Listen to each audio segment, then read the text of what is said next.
अगली खबर का जीत जाएंगे हम। जी हां, कोरोना मरीजों के बीच ऑक्सीजन को लेकर जारी हाहाकार को लेकर केंद्र की मोदी सरकार ने बड़ा फैसला लिया है। केंद्र सरकार ने ऐलान किया है कि पीएम केयर्स फंड के जरिए देश भर के सरकारी अस्पतालों में ऑक्सीजन बनाने वाले 551 पीएसए संयंत्र स्थापित किए जाएंगे।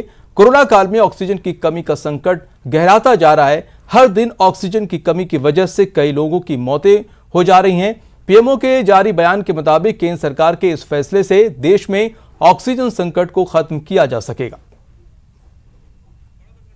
तो आइए आपको बताते हैं कि कोरोना मरीजों के बीच गहराते संकट के बीच देश को निकालने पर क्या है केंद्र सरकार की ये बड़ी योजना। जी हां, कोरोना से जंग में पीएम का ये बड़ा ऐलान है। देश भर में बनेंगे 551 नए पीएसए ऑक्सीजन प्लांट सरकारी अस्पतालों में लगेंगे।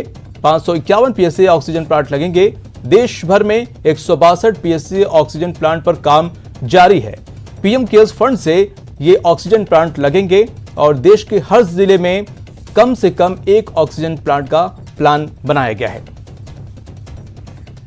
और पीएम मोदी ने इस पर ट्वीट भी किया है। उन्होंने लिखा है कि ऑक्सीजन की पर्याप्त उपलब्धता सुनिश्चित करने के लिए हर जिले में ऑक्सीजन प्लांट लगेंगे। एक महत्वपूर्ण निर्णय जो अस्पतालों में ऑक्सीजन की उपलब्धता को बढ़ावा देगा और पूरे देश में लोगों की मदद करेगा।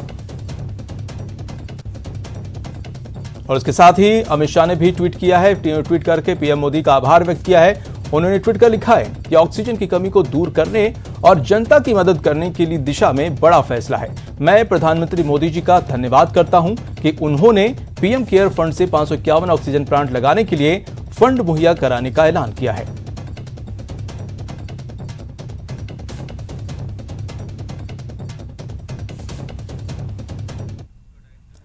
आगे बढ़ते हैं। जयपुर के स्वास्थ्य भवन में आज से कोरोना पर चिकित्सा मंत्री हेल्प डेस्क की शुरुआत की है। उन्होंने इस हेल्प डेस्क से एक कॉल पर कोरोना से जुड़ी सभी जानकारी मिलेगी। इस मौके पर चिकित्सा मंत्री रघु शर्मा ने कहा है कि इलाज में आ रही परेशानियां दूर होंगी और जानकारी के लिए 0141 222 5624 और 222 5000 पर कॉल करें। स्वास्थ्य भवन में 24 घंटे के लिए चिकित्सा मंत्री हेल्प डेस्क शुरू की जा रही है, जिसके हेल्पलाइन नंबर हम दे रहे हैं आपको 222 5624 और 222 5000। इन नंबरों पे डॉक्टर लक्ष्मण सिंह ओला जो आरसीएच के हमारे डायरेक्टर हैं, वो इस हेल्प डेस्क के प्रभारी रहेंगे।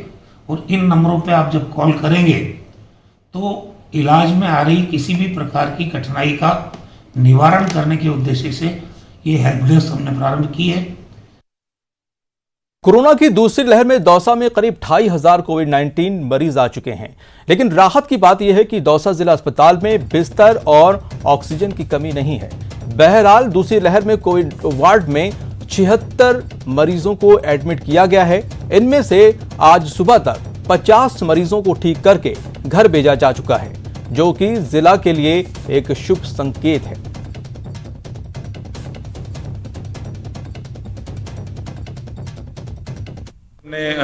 दौसा में कोरोना के बढ़ते मरीजों के परिप्रेक्ष्य में जिला अस्पताल दौसा में ऑक्सीजन की जो रिजर्व बेड्स हैं उनकी स्थिति का आकलन किया है। कितने पेशेंट यहाँ पे एडमिट हैं, कितनों को ऑक्सीजन लगी हुई है, उनकी ऑक्सीजन की उपलब्धता की क्या स्थिति है, ऑक्सीजन सिलेंडर्स की क्या स्थिति है, इसके बारे में जानकारी ली है। अब तक हमने 76 पेशेंट एडमिट किए हैं दौसा कोविड वार्ड के अंदर, और उनमें से हमने 50% डिस्चार्ज भी कर दिए आज सुबह तक के। और हमारे 25 पेशेंट अभी प्रेजेंट है, जिसमें 5 पेशेंट आईसीयू के अंदर है और 20 पेशेंट हमारे कोविड वार्ड के अंदर पड़ती है। कोरोना ने कहर बरपा रखा है और देश से अलग अलग डरावनी तस्वीरें सामने आ रही हैं। दौसा में 7 दिन पहले जहां एक भी मरीज दौसा जिला अस्पताल में भर्ती नहीं होता था, सभी मरीजों को जयपुर भिजवाया जाता था, जहां अनेक मरीज दम तोड़ देते थे। लेकिन पिछले 7 दिनों से दौसा जिला अस्पताल में करीब 80 जो कोरोना मरीज हैं उनको एडमिट किया गया है। अच्छी बात यह है कि 50 मरीजों को सही किया गया है और उन्हें उपचार के बाद अब छुट्टी भी दे दी गई है।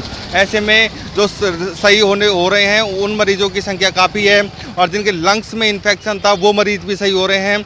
ऐसे में ज़रूरत है कि लोग समय रहते हुए अस्पताल में पहुंचे। जिस तरह दौसा जिला अस्पताल में पहले चिकित्सक जो जयपुर रेफर करके इतिश्री पूरी कर लेते थे, लेकिन अब जो मरीजों को यहीं पे रखा जा रहा है, ऑक्सीजन सहित सभी सुविधाएं दी जा रही है, उसका सकारात्मक परिणाम भी सामने आने लगा है। जयपुर का भार भी कम होने लगा है, साथ ही दौसा के लोगों को यहीं पर उपचार मिल रहा है और उसी उपचार का परिणाम है कि अनेक जानें बच रही हैं। आशीष शर्मा, न्यूज़ 18 दौसा।